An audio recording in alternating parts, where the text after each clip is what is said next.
우리 계속되는 복음 시리즈, 오늘은 세 번째입니다. 복음의 기쁨이라는 제목을 가지고 오늘 본문 말씀 중심으로 해서 피차 은혜 나누는 시간 가지도록 하겠습니다.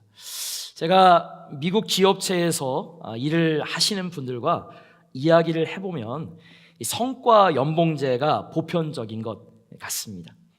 근데 사실 미국에서는 이게 당연한 거잖아요. 근데 한국에서는 이게 쉽지 않은 것 같습니다. 물론 한국에서 이름만 대면 알만한 몇몇 대기업들은 이런 성과 연봉제를 100%가 아니겠지만 부분적으로 시행을 하고 있기는 하지만, 제가 이야기하는 것은 공기업들이에요.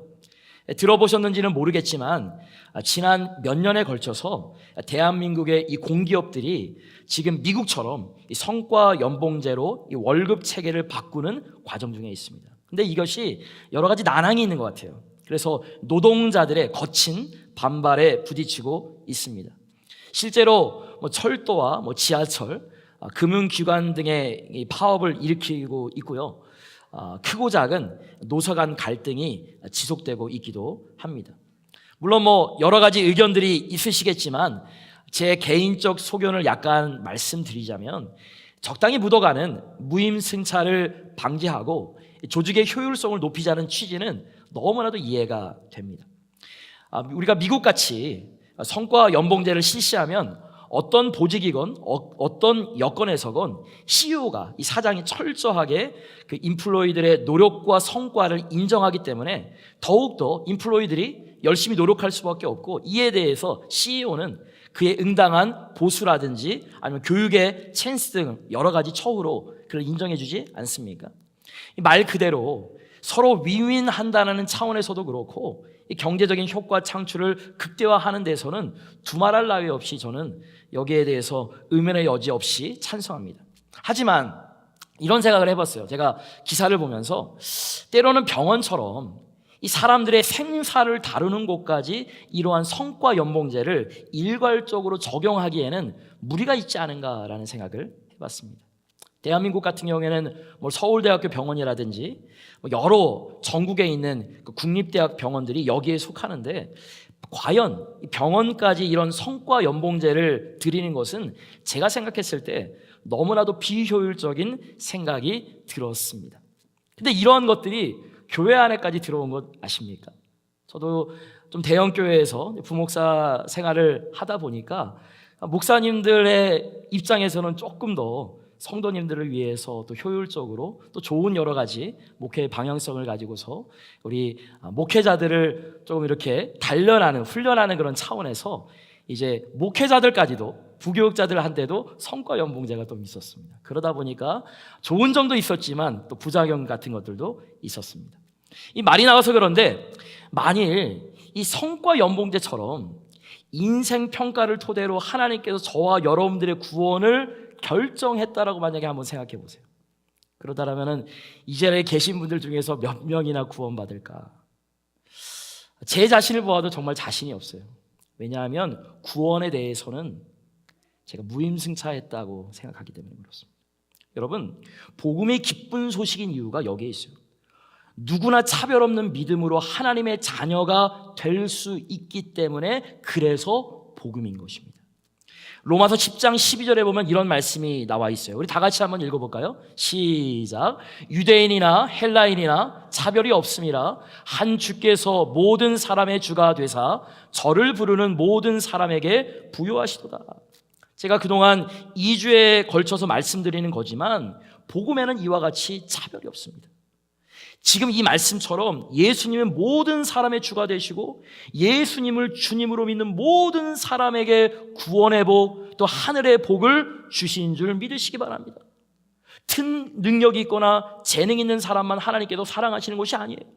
가진 것이 없고 너무나도 부족하고 실력이 없어도 주님을 사랑하고 예수님을 나의 주님으로 믿는 모든 사람을 축복하십니다.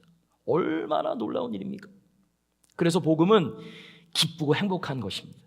근데 어떤 분은 너무나도 안타깝게도 아직도 이러한 복음의 기쁨과 행복을 누리지 못하고 계신 분들이 있습니다. 과연 왜 그럴까? 그것은 복음의 핵심을 이해하지 못하고 복음의 기쁨을 누리게 하시는 하나님의 본 의도를 잘 모르기 때문이 아닌가 생각되어집니다. 지금 무슨 소리 하는 것이냐고요?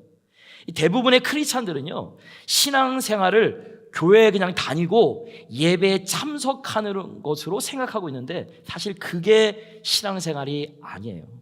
본문 1절 말씀을 다시 한번 좀 읽어보도록 하겠습니다. 시작. 그러므로 형제들아, 내가 하나님의 모든 자비하심으로 너희를 권하노니 너희 몸을 하나님이 기뻐하시는 거룩한 산제사로 드리라. 이는 너희의 드릴 영적 예배니라. 오늘 본문에서 너희 몸을 거룩한 산제사로 드리라고 할 때 드리다라고 하는 헬라어 단어가 파리스타나이라고 하는 단어인데 이 단어의 뜻이 곁에 서다, 함께하다라는 뜻이에요. 즉 예배가 우리가 드려지는 외적인 행위가 아니라 영적인 릴레이션십, 영적인 관계라고 하는 뜻입니다. 예를 한번 제가 들어볼게요. 여러분들은 주일 예배에 혹시 빠질 수 있잖아. 혹시 빠지면 어떠세요? 좀 찜찜하지 않으세요? 어떤 분들은 하나님께 벌 받을 것 같다라는 생각도 하시는 분들이 있는데 그래도 이런 분은 좀 수준이 좀 있는 것 같아요. 그러나 예배에 빠져도 아무런 감흥이 없고 아무런 부담이 없는 분이 있어요. 이건 제가 봤을 때 문제가 좀 심각한 것 같아요. 제가 예를 들어 볼게요. 여러분이 지금 사랑하는 사람이 있어요? 연인과 지금 사랑에 딱 빠져 있는데 주일에만 만날 수 있어요. 그래서 꼭 가서 만났었는데 그런데 피곤해서 안 갔어요. 여러분 연인을 못 만났는데 사랑하는 사람을 못 만났는데 아무런 부담도 찜찜함도 없다. 그건 제가 봤을 때 사랑하는 관계가 아닌 것 아닌가 생각되어집니다. 근데요, 신앙생활도 마찬가지라는 것이에요. 예배는 나를 사랑하시고 나에게 복을 주시는 하나님의 사랑을 예배를 통해서 확인하고 하나님에 대한 나의 사랑을 고백하는 영적인 릴레이션십입니다. 그래서 만약 우리가 예배에 빠지면 심히 안타까워하는 것이 정상인 것이에요. 근데 오늘 보면 3절을 보면은 하나님은 우리가 예배를 통해서 하나님과 이 개인적인 나와의 사랑의 관계를 갖는 것뿐만 아니라 교회 공동체 속에서 함께하는 이 삶의 예배도 굉장히 강조하고 있습니다. 여러분, 우리는 그리스도 안에서 이와 같이 복음의 축복을 함께 경험하고 복음의 능력을 함께 사용하고 복음의 기쁨을 함께 누리는 지체임을 믿으시길 주의 이름으로 간절히 축원합니다. 그러기 위해서 꼭 알아야 할 두 가지 사실이 있는데 이걸 통해서 우리 복음의 기쁨에 대한 영적인 교훈을 살펴보고자 하는 것입니다. 첫 번째로 이런 크게 따라해 보시기 바랍니다. 우리는 하나다. 우리는 하나라는 것입니다. 과연 그런지 오늘 2절 말씀 읽어보도록 하겠습니다. 시작. 너희는 이 세대를 본받지 말고 오직 마음을 새롭게 함으로 변화를 받아 하나님의 선하시고 기뻐하시고 온전하신 뜻이 무엇인지 분별하도록 하라. 자, 오늘 텍스트는 하나님의 선하시고 기뻐하시고 온전하신 뜻이 무엇인지 분별하도록 하라, 디서먼트하라 그러고 있습니다. 그렇다면 여기서 말씀하시는 이 주님의 뜻, 하나님의 뜻은 무엇일까요? 원리스입니다. 하나됨입니다. 주님과 하나님과 내가 원리스, 하나가 되고 주 안에서 저와 여러분들이 우리 모두가 서로가 하나 되는 것입니다.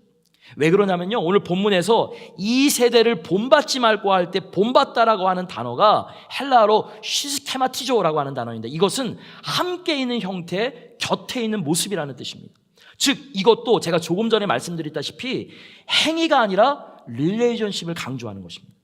이것을 재해석해 보면은 하나님은 우리가 이 세상 곁에 서서 세상의 패러다임, 유물론적인 물질주의적 사고관에 의해 서서 그걸 본받는 삶을 살아가는 것이 아니라 그것을 깨뜨리고 하나님 곁에 서는 삶을 살기를 기대한다라는 말이 되는 것입니다. 즉 하나님과 하나가 되는 삶을 살겠다는 믿음의 고백이 예배라는 것이에요. 여러분, 제가 다시 한번 강조하지만 예배는 종교 행사나 종교 활동이 아니에요.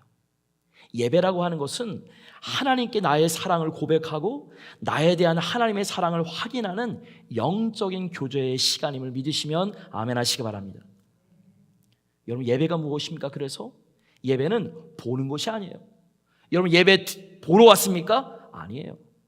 예배는 하나님께 나를 드리는 것입니다. 예배는 무엇을 드리는 종교의식이 아니라 하나님과의 관계인 것입니다. 그렇게 해서 이렇게 쭉 설명하다 보니까 3절에 보니까 갑자기 좀 살짝 당황되는 내용이 나와요. 3절 중간에 보니까 이런 말씀이 나오거든요. 마땅히 생각할 그 이상의 생각을 품지 말고. 아니, 하나님께서 분명히 하나님의 뜻을 분별하라고 익스플레인을 하시고서는 바로 다음에 쓸데없는 생각하지 말라고 그럽니다. 이게 또 무슨 얘기입니까? 이것은 제가 지난 2주 전에 말씀드린 것 같이 육적인 고정관념을 버리고 영적으로 생각하라는 것입니다. 세상 상식으로 신앙생활을 하지 말라는 것입니다. 왜요? 영적인 것은 영적으로라야만 분별이 가능하기 때문에 그런 것입니다. 그래서 오늘 12장 3절 말씀을 보면 생각이라고 하는 단어가 3번 나오죠. 근데 제가 이 그릭 원어 성경을 딱 보니까 이 생각이라고 하는 단어가 그릭 성경에서는 4번이나 나오더라고요. 그러니까 예배가 종교 행사가 아니라 바로 하나님의 관계인 것을 계속적으로 강조하는 센텐스였습니다. 그러므로 예배는 어떤 것입니까? 영적 존재가 된 우리가 영이신 하나님과의 원니스, 하나됨을 우리가 확인하고 영적으로 교제하는 시간이고요. 그 어떤 것에서도 끊을 수 없는 하나님께 사랑받는 자녀됨을 확인하는 과정인 것입니다. 그래서 우리가 예배를 드리는 것은 부담이 아니라 행복한 거예요. 축복인 거예요. 아브라함을 보세요. 아브라함은 하나님에게 어떤 청천벽력 같은 이야기를 듣습니까? 100세 때 낳은 아들을 하나님께 다 받아요. 너무나도 어렵지만 하나님께 순종했죠. 그러나 하나님께 요구하신 그 드림은 아브라함에게 위대한 축복의 시작이 된 것 여러분 보시죠. 여러분, 이와 같이 우리가 하나님 앞에 신실하게 나아갈 때 하나님을 사랑하고 신령과 진정으로 예배드리는 예배자의 삶으로 살아가시길 주의 이름으로 부탁드립니다. 예배를 통해서 우리와 하나 되기를 원하시는 하나님과의 친밀한 영적인 교제를 통해 예비하신 복음의 기쁨을 누리시기 바랍니다. 그런데 이 성경은요, 이 하나님과 하나됨만을 강조하지 않아요. 하나님과 하나됨으로 우리들의 신앙생활이 딱 끝나는 것이 아니라 하나님의 자녀인 다른 성도들과 하나가 되었다고 강조하고 있거든요. 그것이 오늘 본문 4절과 5절에 나와 있는데 우리 다 같이 한번 읽어보도록 하겠습니다. 시작. 우리가 한 몸에 많은 지체를 가졌으나 모든 지체가 같은 직분을 가진 것이 아니니 이와 같이 우리 많은 사람이 그리스도 안에서 한 몸이 되어 서로 지체가 되었느니라. 제가 시간상 로마서 12장 말씀을 다 읽지 않았지만 로마서 12장에서 계속해서 하나 되는 관계를 강조해요. 15절에 우리가 읽지 않았지만 함께라는 단어가 2번 등장하고요. 16절에는 마음을 같이 하여 이런 말씀이 나오고요. 또 18절에 보면 더불어 화목하라 이런 말씀이 또 나와 있어요. 또한 예수님께서는요, 우리들에게 이렇게 기도하게 해주셨습니다. 요한복음 17장 11절 우리 다 같이 읽습니다. 시작. 거룩하신 아버지여, 내게 주신 아버지의 이름으로 저희를 보존하사 우리와 같이 저희도 하나가 되게 하옵소서. 우리와 같이 저희도 하나가 되게 하여 주시옵소서. 여러분, 이것이 바울이 지금 로마서 말씀에서 강조하는 신령과 진정으로 드리는 예배의 의미입니다. 우리는 하나님과 하나됨에서 머물지 않고 하나님이 자녀 삼으신 교회, 커뮤니티, 공동체로 하나 되기를 힘써야 되는 이유가 바로 여기에 있는 것입니다. 그러기 위해서는 우리가 교회가 무엇인지 바로 알아야 되잖아요. 교회는 보이는 건물이 아니라 하나님의 사람들이라고 고린도전서 1장 2절에서 말씀하고 있는데 우리 다 같이 한번 읽어봅니다. 시작. 고린도에 있는 하나님의 교회 곧 그리스도 예수 안에서 거룩하여지고 성도라 부르심을 입은 자들과 또 각처에서 우리의 주 곧 저희와 우리의 주 되신 예수 그리스도의 이름을 부르는 모든 자들에게. 즉 교회는 빌딩이 아니라 피플이에요. 하나님의 사람들. 교회는 단체가 아니고 하나님이 사랑하시는 영적인 가족인 줄 믿으시기 바랍니다. 왜요? 교회는 하나님의 핏값을 주고 사신 거룩한 생명 공동체이기 때문에 그렇습니다. 여러분, 이런 면에서 생각해 보면 우리가 주일에 와서 예배 드리는 것이 신앙의 전부가 아니에요. 오늘 본문에서 말하는 것처럼 예배는 신앙생활의 시작입니다. 신앙은 예배를 드리는 것이 아니라 그래서 교회에 소속되는 것도 의미하는 것입니다. 그래서 본문은 예배를 드리라고 강조한 후에 우리는 한 몸이라는 것을 지금 계속적으로 강조하고 있는 것입니다. 교회는 그리스도 안에서 하나 된 거룩한 하나님 자녀들의 공동체이기 때문에 그렇습니다. 여기서 한 가지 더 나아가서 요한일서 4장 20절에 보면 예수님이요 이런 말씀을 하셨어요. 사랑하시는 한 몸 된 교회 공동체 지체들을 사랑하지 않으면서 예수님을 하나님을 사랑할 수 없다라고까지 굉장히 무서운 말씀을 해주셨는데, 요한일서 4장 20절과 21절 다 같이 읽습니다. 시작. 누구든지 하나님을 사랑하노라 하고 그 형제를 미워하면 이는 거짓말하는 자니, 보는 바 그 형제를 사랑하지 아니하는 자는 보지 못하는 바 하나님을 사랑할 수 없느니라. 우리가 이 계명을 주께 받았나니 하나님을 사랑하는 자는 또한 그 형제를 사랑할지니라. 첫 번째로는 하나님을 사랑하고 주위에는 내 지체들, 내 주위 사람들을 사랑하라는 것입니다. 이 말이 어떤 얘기냐? 하나님을 향한 사랑은 반드시 교회 공동체 구성원인 저와 여러분들 지체들에 대한 사랑으로 드러나야 된다는 것입니다. 하나님은 우리가 교회 안에서 예수 이름으로 이와 같이 하나 됨으로써 복음의 기쁨과 행복을 누리도록 계획하신 것입니다. 이런 면에서 봤을 때 때로는 어떤 분은 나는 혼자서 집에서 하나님과 영성을 추구하는 사람입니다 이렇게 얘기하는 사람은 진정으로 주님을 사랑하는 것이 아니죠. 하나님께서 명령하셨잖아요. 하나님을 사랑했으면 지체를 사랑해라. 교회에 출석하지 않으면서 인터넷으로 설교를 듣고 예배드리는 사람도 진정으로 주님을 사랑하는 것이 아니죠. 물론 병들거나 아니면 아파서 여러 가지 여건 때문에 그렇게 할 수는 있겠지만 지속적으로 그렇게 신앙생활하는 가난한 성도 같은 사람들이 결코 하나님을 사랑하지 아니한다라는 것입니다. 또한 개인의 욕심과 주장을 통해서 교회에 계속적으로 문제를 일으키고 갈등을 일으키는 트러블 메이커라면 그것 역시 진정으로 주님을 사랑하는 것이 아니다라는 것입니다. 여러분, 그리스도를 진정으로 사랑하는 사람은 교회를 향해, 하나님을 향해, 성도들을 향해 멈출 수 없는 열정이 있습니다. 교회를 사랑하면요, 때로는 어렵고 때로는 힘들고 때로는 참기 어려운 것들도 참고 인내하고 견딥니다. 왜요? 하나님이 핏값을 주시고 사신 교회이기 때문에. 그래서 자신을 드리는 헌신이 드러납니다. 여러분, 이런 면에서 그리스도 안에서 우리 모두가 하나 되길 주의 이름으로 권면합니다. 복음으로 하나 되고 또 비전으로 하나 되고 사랑으로 하나 되시길 주의 이름으로 축원합니다. 그래야지 우리 교회를 통한 복음의 기쁨과 행복을 누릴 수가 있는 것입니다. 제가 지난 2주 동안도 말씀을 드렸지만 또 어떤 성도님들은 복음의 기쁨을 누리기 위해서 하나님을 위해서 어떤 믿음의 성과를 내야 되는 것으로 착각합니다.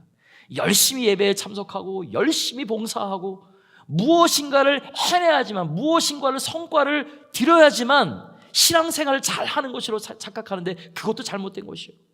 신앙생활은 예배드리는 행위가 아니라 하나님과의 영적 관계라고 말씀드렸잖아요. 그래서 우리는 무엇인가를 해내려고 힘쓰기 전에 하나님과의 하나됨을 힘쓰시길 주의 이름으로 축복합니다. 또한 주위 사람들과 교회 안에서 하나됨을 힘써야 되는 줄 믿으시기 바랍니다. 근데 두 번째, 우리가 그러기 위해서 교회 안의 지체들과 하나가 되기 위해서 꼭 알아야 되는 게 하나가 있어요. 그것이 무엇인지 두 번째, 우리 크게 따라해 보시기 바랍니다. 우리는 다르다. 우리는 다르다라는 것입니다. 과연 그런지 오늘 4절과 5절 말씀 읽어보도록 하겠습니다. 시작. 우리가 한 몸에 많은 지체를 가졌으나 모든 지체가 같은 직분을 가진 것이 아니니 이와 같이 우리 많은 사람이 그리스도 안에서 한 몸이 되어 서로 지체가 되었느니라. 자, 오늘 본문에 보면 우리는 한 몸이지만 많은 지체가 있고 서로 다른 지체가 되었다고 얘기하고 있잖아요. 그러니까 이 말씀을 한마디로 얘기하면 우리는 그리스도 안에서 하나가 되었지만 서로가 다 다르다라는 것입니다. 여러분 6절 한번 보실까요? 6절에 보면 또 이런 말씀이 있어요. 우리에게 주신 은혜대로 받은 은사가 각각 다르니. 다 다르대요. 은사도 다 다르대요. 결혼하신 분들은 느끼시겠지만 부부싸움 여러분들 왜 하십니까? 물론 칼로 물베기라고 하지만 왜 그럽니까? 처음에는요 달라가지고 싸우더라고요. 처음에 저는 그 허니문 여행 갔는데 첫날부터 싸웠어요. 뭐 때문에 싸웠는지 아십니까? 양치하고 치약을 저는 끝에서부터 이렇게 올리는데 아내는 가운데로 푹 이렇게 하는 거예요. 그게 바도가 되는 것이에요. 그래도 그거 가지고 얘기했는데 작은 건데 그거 가지고 싸우게 되더라고요. 다른 것을 인정하지 않고 무조건 틀렸다고 해서 그래요. 요즘에도 제 아내하고 싸울까요, 안 싸울까요? 싸우긴 싸워요. 뭐 가지고 싸우나? 이제는 자녀 양육하는 방식 때문에 딱 그래요. 그렇죠? 근데 틀린 것이 아니라 다른 것을 인정할 때 오히려 그 안에서 예술과 축복이 나오더라고요. 그렇죠? 그리고 이런 서로의 다름은 그리스도 안에서, 우리가 교회 안에서 하나됨을 위해서 사용되어야 돼요. 왜 그런지 아세요? 에베소서 4장 4절에 보면 이런 말씀이 있습니다. 우리 다 같이 읽어볼게요. 시작. 몸이 하나요 성령도 한 분이시니 이와 같이 너희가 부르심의 한 소망 안에서 부르심을 받았느니라. 우리는 예수님을 한 주님으로 믿고 한 소망 안에서 하나가 된 하나님의 자녀입니다. 믿으시죠? 근데 우리는 비록 서로 다르지만 이 다름을 갖고 하나님 안에서, 그리스도 안에서 하나가 되기를 힘써야 되는 이유가 여기에 있는 것이요. 그 부르심이 있으니까. 사실 세상에 같은 사람은 한 명도 없어요. 심지어 쌍둥이도 틀리더라고요. 얼굴은 똑같이 생겼어도 70억 넘는 인구의 지문이 다 다르고 홍채가 다 다르잖아요. 목소리 파장도 다 다르더라고요. 정말 신기하지 않습니까? 남녀가 사랑할 때, 결혼할 때 뭐 때문에 결혼하셨어요? 틀리니까, 다르기 때문에 서로 끌려서 결혼했잖아요. 그런데 참으로 신기해요. 결혼해가지고는 뭐 때문에 싸운지 아십니까? 달라가지고, 그것 때문에. 아니, 달라가지고 결혼했는데 그것 때문에 케미가 있어가지고 결혼했는데 그러면은 그거 가지고 잘 아웅다웅 살아야지 왜 그것 때문에 싸우냐 이거예요. 근데 교회도 마찬가지예요. 성도도 다 달라요. 남과 여자가 다 다르잖아요. 남자는 뭐 먹고 사는 동물이다? 칭찬받고 사는 동물이다.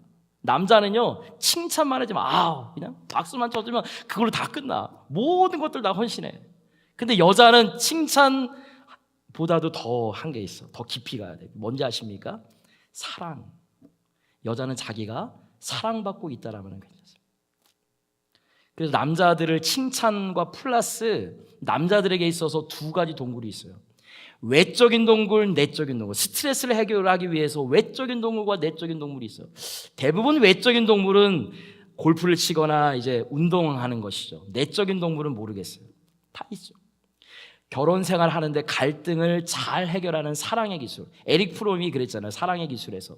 이걸 잘 알아야지 잘 살아가는 것이에요. 근데 왜 이혼하고 왜 싸우고 막 그런지 아십니까? 이 다른 것들을 잘 레컨사일, 이거를 잘 하지 못하니까 그런 것입니다. 왜 이렇게 잘 아냐고요? 제가 가정사역 전공했으니까 알지. 근데 지식적으로만 알아도 안 되더라고요. 제가 결혼생활 10년 좀 넘어보니까 이게 이론이 이제 삶으로 딱 돼서 알겠더라고요. 그렇구나. 교회도 마찬가지인 것 같아요. 성도님들도 다 틀려요. 여기 있는 중에서 다 똑같은 사람이 있으면 얼마나 되겠어요. 반대로 생각해보세요. 여러분들이 한 가지씩 의견을 다 말씀해 본다고 생각해요. 저는 머리가 터질 것입니다. 그렇죠? 근데요, 꼭 명심하세요. 다르다고 싸우는 것이 아니라 다름을 교회 안에서 하나 되는데 사용하시길 주의 이름으로 권면합니다. 오늘 본문 6절서부터 8절까지 말씀이 큰 내용이에요.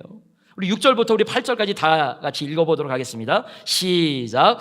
우리에게 주신 은혜대로 받은 은사가 각각 다르니 혹 예언이면 믿음의 분수대로, 혹 섬기는 일이면 섬기는 일로, 혹 가르치는 자면 가르치는 일로, 혹 권위하는 자면 권위하는 일로, 구제하는 자는 성실함으로, 다스리는 자는 부지런함으로, 긍휼을 베푸는 자는 즐거움으로 할지니라.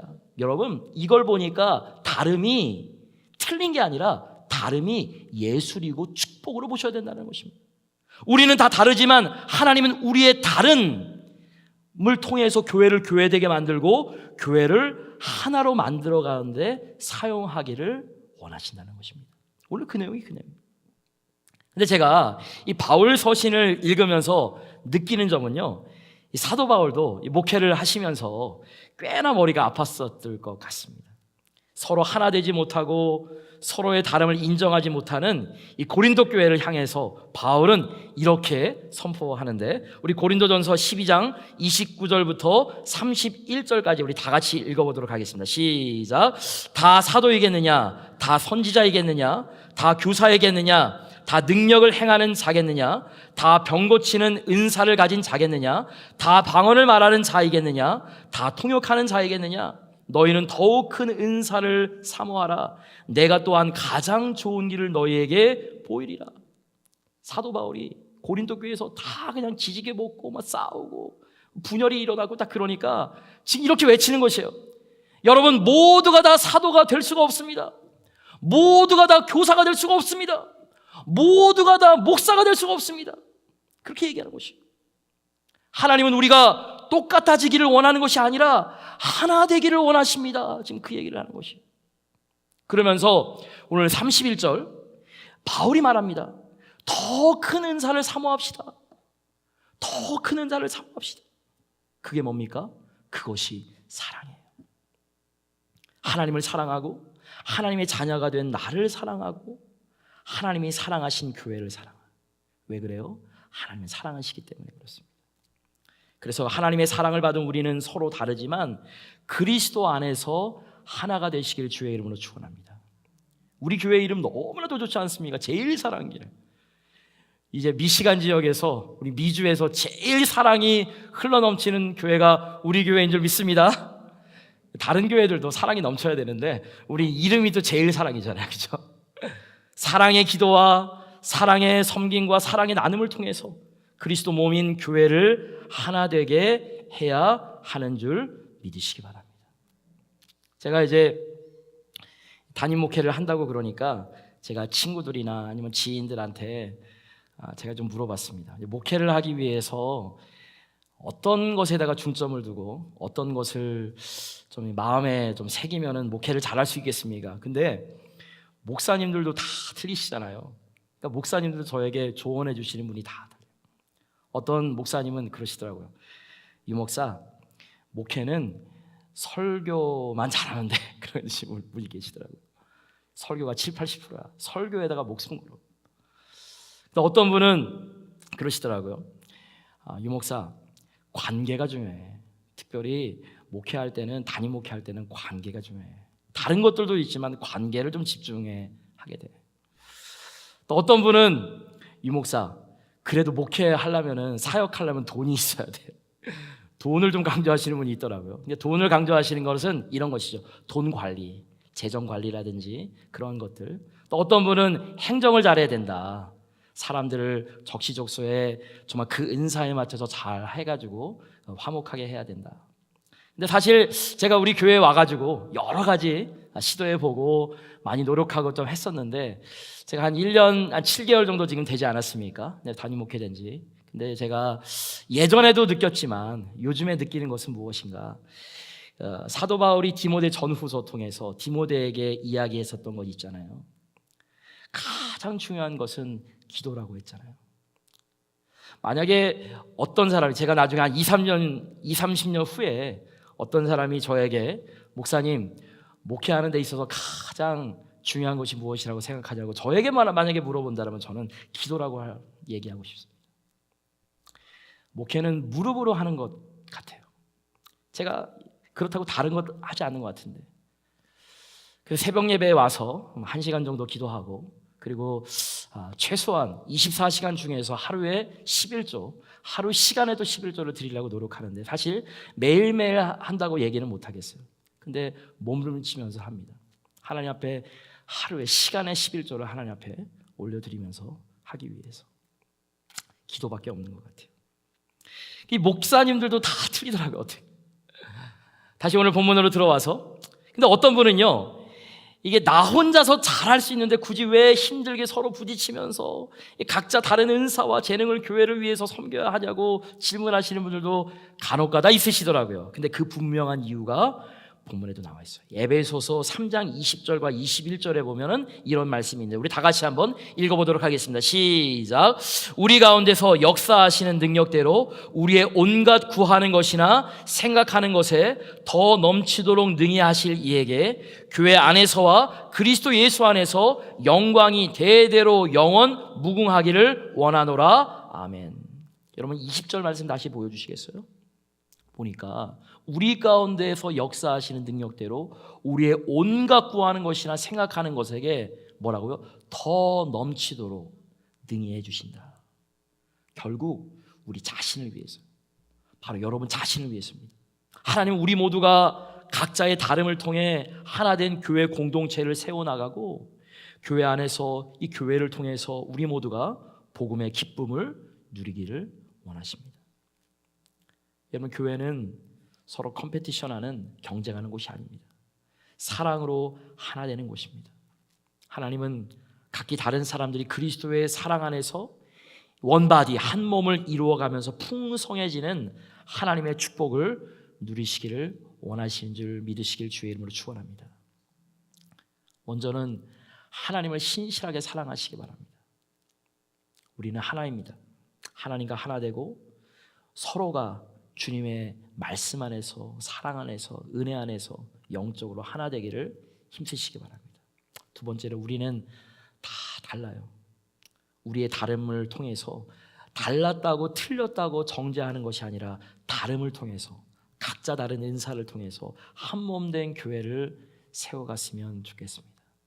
어제 우리 남전도에 저녁에 또 모여서 같이 또 교제하시고 또 교회를 위해서 무엇을 할 것인지 또 귀한 또 의견들을 또 게재하시고 나눴다고 하는데 얼마나 감사한지 모르겠습니다. 우리 또 소망성교회 어르신들도 그동안에 효도관광 제대로 못 해드렸는데 다음 주에 같이 이렇게 또 사랑으로 또 영적으로 또 하나가 되는 또 시간들을 통해서 또 서로가 서로를 또 격려해주고 또 보다듬어주고 그런 것들이 교회가 아니겠습니까? 더 나아가서 이제 우리 교회가 좀 탄탄해지면 어렵게 목회하시는 또 미자리 교회 목사님들, 또 선교사님들, 또 다음 세대를 위해서 많이 나눠주고, 또 우리 미시간 지역에, 여기는 좀 괜찮지만 미시간 지역, 다운타운 지역에 또 홈리스 피플 얼마나 많이 있습니까? 그들을 향해서 좀 나눠주고 좀 줄 수 있는 그 넉넉한 교회가 되어야 되지 않겠습니까? 그러하기 위해서는 먼저 하나님께서 원하시는 그 뜻을 우리가 이뤄야 됩니다. 먼저 하나님과 하나가 되시고 우리 지체 안에서 우리 교회 공동체가 하나가 되기를 주의 이름으로 간절히 축복합니다. 그럴 때 우리는 복음의 기쁨과 행복을 경험하게